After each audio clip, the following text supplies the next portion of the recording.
To the show. Hello. Hello. So tell us a little bit about yourself, Nicole. Well, let's see. I'm a mother of 3. I'm We're married. sorry. I definitely have enough to gripe about.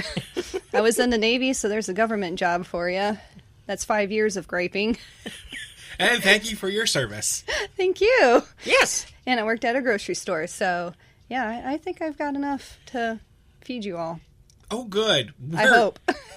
Well, we always love to hear gripes and pet peeves and all this other stuff, but we always like to take from our Poddex, which is one of our sponsors that likes to go to poddex.com, and you can go in there and get their interview questions. But here's a question for you, Nicole. What's the funniest place you've ever fallen asleep at? Oh, thank God. I thought you were going to ask her where she'd had sex.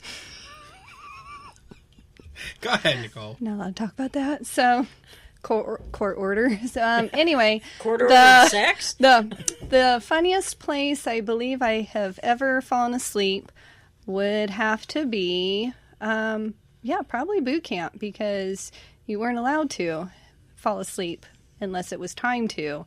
And laying up against the, what are they called? Bulkheads? I was holding it up, apparently. Or... You're making sure it wasn't falling down and making sure no one was stealing anything around that area. Correct. Good. So, I don't fall asleep too easily. I'm kind of high strung. I can't tell that from anything. Yeah, really. I think that's about it. Well, I can top you on that one. Yes. Go ahead. I was in Norfolk working on the Maritime War Games at 0630. Yes. We had to be in the debriefing room. Well, unfortunately, I had sort of been out the night before, and I was a little tired when I got there. And about 35 minutes into the debriefing, you could hear...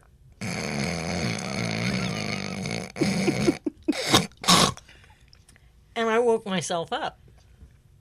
Needless to say, my entire unit is sitting there looking at me like, only her, only Kate.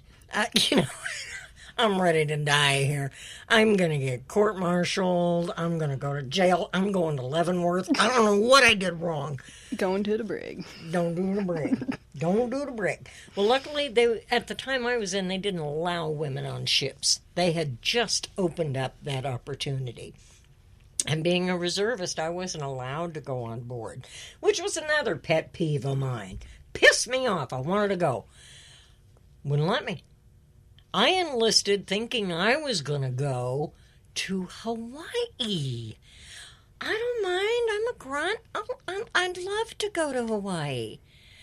But due to exemplary behavior, I got transferred to Norfolk. So I spent the next 8 years in Norfolk. I never have seen Hawaii. I'm still waiting to see Hawaii. Seen it on a map. So see, I am... You talk about my accent. You were saying Norfolk. It sounds like Norfolk. So, it's pronounced Norfolk. Am I right? Either way, I get yelled at for saying water, but when you say it sounds really bad. What did you just say? Water. In Philadelphia, we say water ice because it's WOODER. Water ice.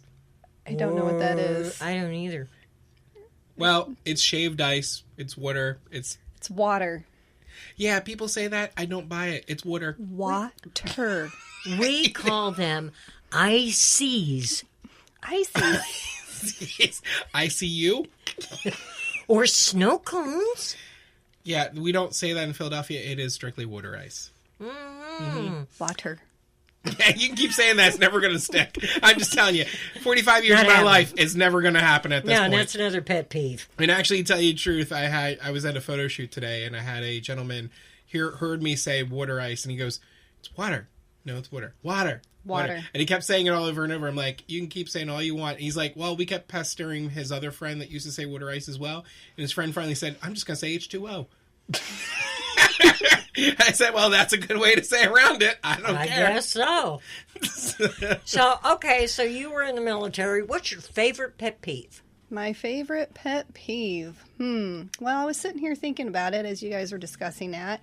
And I will name one that happened this morning at 6 a.m. Dun, dun, Oh, dun. thank God she wasn't here yet. No, this was at home. My pet peeve is when people, I made it very clear at home, all you need to do is just take your dirty dish, rinse it off. Nope. I go home or wake up in the morning and look into my sink, and what do I see? This plate with egg yolk. By the way, egg yolk does not come off very easily, and it was on the plate and it was on the fork, and it was sitting there overnight. You want to piss me off?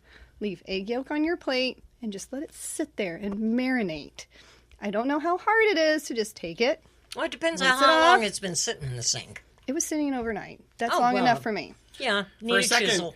for a second, I thought you were going to say you woke up and you're seeing like a huge castle made of plates, and I'd be like, "Well, yeah, that would really be bad." But yeah, the egg yolk and the fork, that's a big thing too. I took care of that the night before of washing the dishes so that I wouldn't see that as I woke up. Yeah, see, that brings me to another roommate story.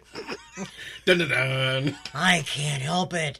I went to the drawer last night to get a fork for my salad. What did I find? Not one, but two dirty forks in the silverware tray. Ew. That was my thinking. It was We'll like, stop seriously? forking your salad. stop forking my salad. Yeah, spoon it. Okay, I'm going to hurt you for that. Come on. Do you know how hard it is to spoon onions? God, I don't know. I've never tried. I feel it would make me cry. It would need to. I love that. That was great. That's a good zinger. I love it. Very well done. Well done indeed. Yeah. We picked a great guest today. Have you ever had to go through that? Spooning onions? No, I've never spooned an onion, but yes, I've had dirty utensils. I'm sorry. Yeah, it was a little embarrassing, it's normal. By Can you the way, spit it out there? It's normal. your dirty utensils kind of goes back with the cleaning up after sex. Yeah, kind of, sort of. Well, if they're using a fork for sex, there is some problems wrong with people. I have no idea. Honey, sex is only dirty when it's done right. Yeah, well, there are certain toys for certain things, but when you A hear fork like, you don't think is one of them? what side of the fork are you using? And where are you putting it? That's all I'm gonna say. Depends on the request. Oh boy, this is gonna get really bad. Katie, go way off of that. You and I were discussing a good pet peeve. Which was? Being that we're veterans. Yes. And that how the American flag is Is very so sacred. disrespected. Yes. And You're using right. it as a cape to the voting station. How do you feel? Well, I can tell you I how feel super American. Like Captain America? Yeah. No, you need a shield for that. Oh, it is a shield. Yeah, they won't let him have one. They're afraid he'll trip on it and hurt himself. Trip? Oh, okay. I thought you said. All right. Never mind. See, I go off that all the time. Yeah, pet peeve, American flag, definitely, it angers me because I see people burning it, stomping on it, and used in ways that it should not be used. You mean like a thong? Yeah, kind of, sort of. Or a banana hammock?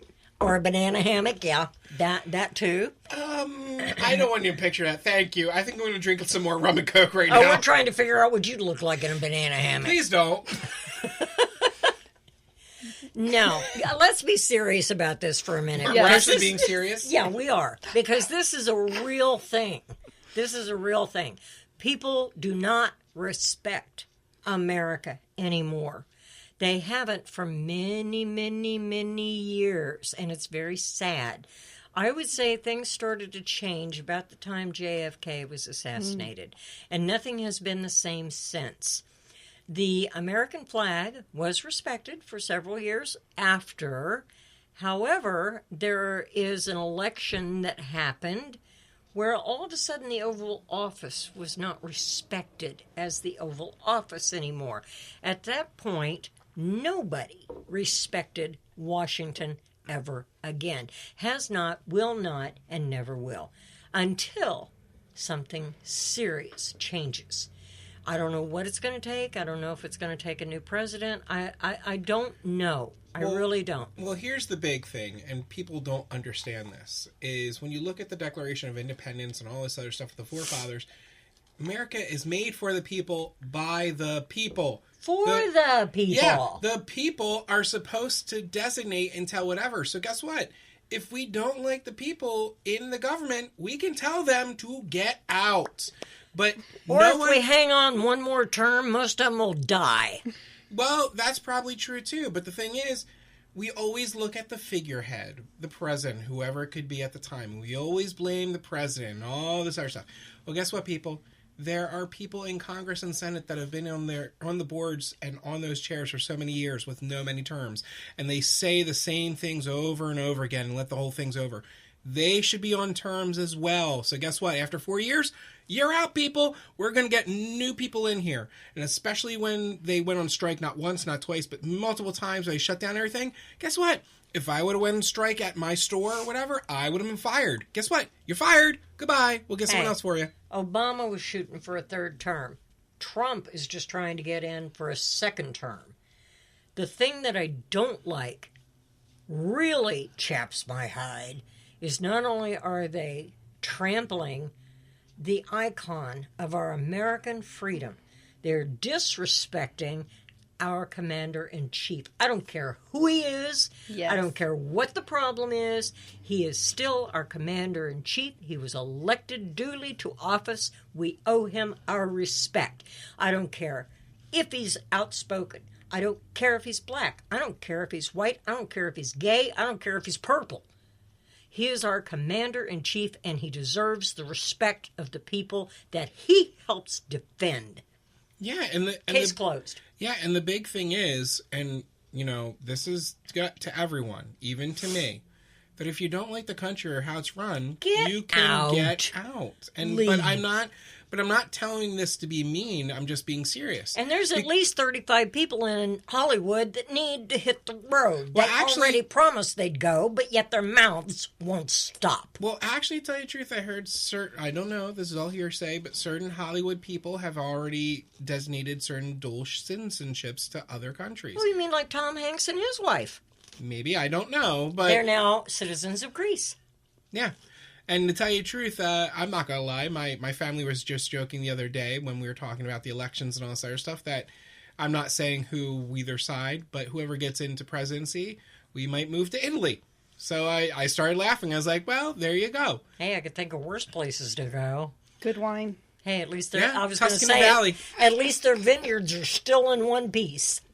Yeah, that's what we're thinking, Tuscany. So Tuscany would be out there. And Cute man. thank you. Did that I'm come going to go out? out there. That's okay. I'll be out there and I'll be like, yes. Nicole said I'm cute and I'm in Tuscany. You guys are awful. Absolutely Well, the awful. women are beautiful too. And that's why... And there you have it. And that's why we're on the show, Katie. That is correct. That is correct. So, Katie, would you like to ask a different question? Sure. Would you rather give up all drinks except for water, or give up eating anything that was cooked in an oven? That's a good one. Would I rather give up what? Drinking water? All drinks except water. So you can't drink anything but water for the rest of your Yeah, life? you're Water? stuck with water. Water. You would give up water? No. No, I was she's just correcting him. me, which Oh, will never okay. happen. I'm a baker, and I love my cocktails. So, This is a hard choice. ooh, well, let's see. I think the appropriate response is You know what? no. Okay, so what I would say is I'll go ahead and drink my water because when I bake, I make boozy cupcakes. So I can still get my booze in that. Okay, good deal. I'll go along with that. I can't give up my oven. Rum cookies. Yeah, but see, I don't know. They're... No? Fruit I cake. think you're at the right mentality level that you can say, oh, I'm going to do boozy cakes and cupcakes and all that stuff. But I think that still counts as alcohol that you have to drink in a sense, even though you could use it for cooking. You're eating it. You're not drinking it. No, you don't understand. When you cook alcohol, No. all the alcohol goes Burns away. off. That's what they say. No, not mine. No. She still serves them raw. I've gotten people a little tipsy off of my rum cake. So, Have you now? Yes. So the main question is, why didn't you bring one of these into the radio